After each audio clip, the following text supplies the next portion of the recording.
এক মাসে দুবার। কাকুলিয়ার পর তিলজলা, কলকাতার বুকে খুল্লা অস্ত্রের আস্ফালন।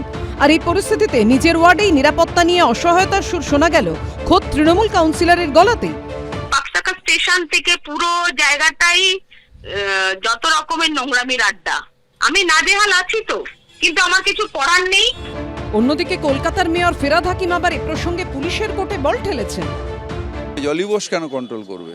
এটা তো কাজ তো পুলিশের, পুলিশকে করতে হবে। তার কারণ আমরা যে সমাজ, সেই সমাজ পুলিশের ওপর নির্ভরশীল। আমাদের ল অ্যান্ড অর্ডার তো তাদের ঘাড়ে ওপরেই হবে এবং সেটা কন্ট্রোল করতেই হবে। এমন কোনো গুন্ডা নেই, এমন কোনো টেররিস্ট নেই যেটা আইনের শাসন কন্ট্রোল করতে পারে না। ববিদা বোধহয় মমতা ব্যানার্জিকে ঠাড়ে ঠোরে ঠুকে দিচ্ছেন।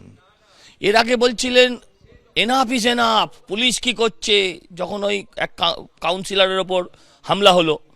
এখানেও বলছেন পুলিশের দায়িত্ব। তার মানে বারবার যেটা বুঝিয়ে দিচ্ছেন পুলিশ অপদার্থ। খুন যখন হয় আমি ধরে নিলাম তখন পুলিশ ছিল না, কিন্তু আপনারা যখন মার খান তখন সেটা পুলিশের উপস্থিতিতে প্র্যাকটিক্যালি। তার মানে পুলিশকে অপদার্থ বলা মানে পুলিশ মন্ত্রীটাও যে অপদার্থ সেটাও উনি আসলে বুঝিয়ে দিচ্ছেন। সোমবার গভীর রাতে বেনিয়াপুকুর থানা সংলগ্ন তিলজলায় গুলিবিদ্ধ হন মোহাম্মদ নিয়াজ নামে বছর 19-এর এক যুবক। ঘটনার 1.5 দিনের মাথায় মূল অভিযুক্ত, যার বিরুদ্ধে গুলি চালানোর অভিযোগ, সেই মোহাম্মদ আরশাদকে বুধবার পার্ক সার্কাস 2 নম্বর রেলগেটের কাছ থেকে গ্রেফতার করল বেনিয়াপুকুর থানা। পুলিশ সূত্রে খবর, ধৃতের কাছ থেকে একটি পিস্তল, ম্যাগাজিন, 2 রাউন্ড কার্তুজ উদ্ধার হয়েছে। মূল অভিযুক্ত মোহাম্মদ সালমানের বাবা মোহাম্মদ আনোয়ারকেও গ্রেফতার করেছে পুলিশ। পুলিশ সূত্রে খবর, কলকাতা ছাড়ার পরিকল্পনা ছিল অভিযুক্তদের, কিন্তু পালানোর আগেই তাদের পাকড়াও করে পুলিশ। তিলজলা রোডে শুটআউটের ঘটনায় মূল অভিযুক্ত সহ মোট 2 জনকে গ্রেপ্তার করলো বেনিয়াপুকুর থানার পুলিশ। ঠিক যে জায়গায় আমরা দাঁড়িয়ে রয়েছি এই জায়গাতে এই ঘটনা ঘটেছে, কিন্তু 2 জনকে গ্রেপ্তার করা হলেও যার গুলি লেগেছিল মোহাম্মদ নিয়াজ, তার পরিবারের সদস্যরা জানাচ্ছেন তারা আতঙ্কিত। बहुत से लड़के लोग बाहर से आकर के गली में घूरा घूरी कर रहा था, डर से बाहर नहीं निकल रहे थे।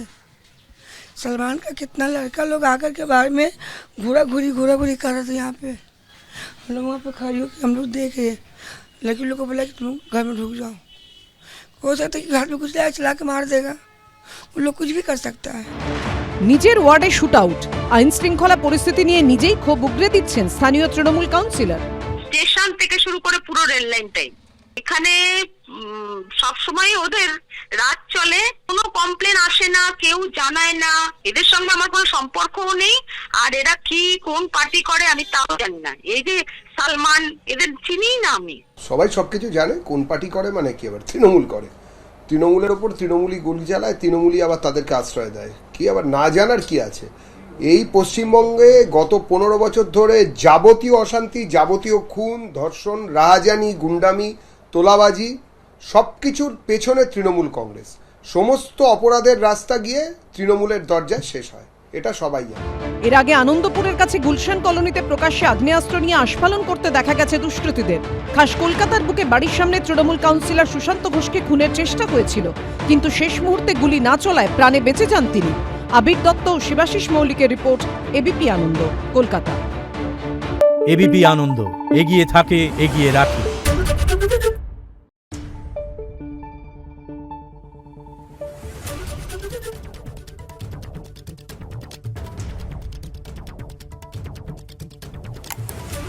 Thank you.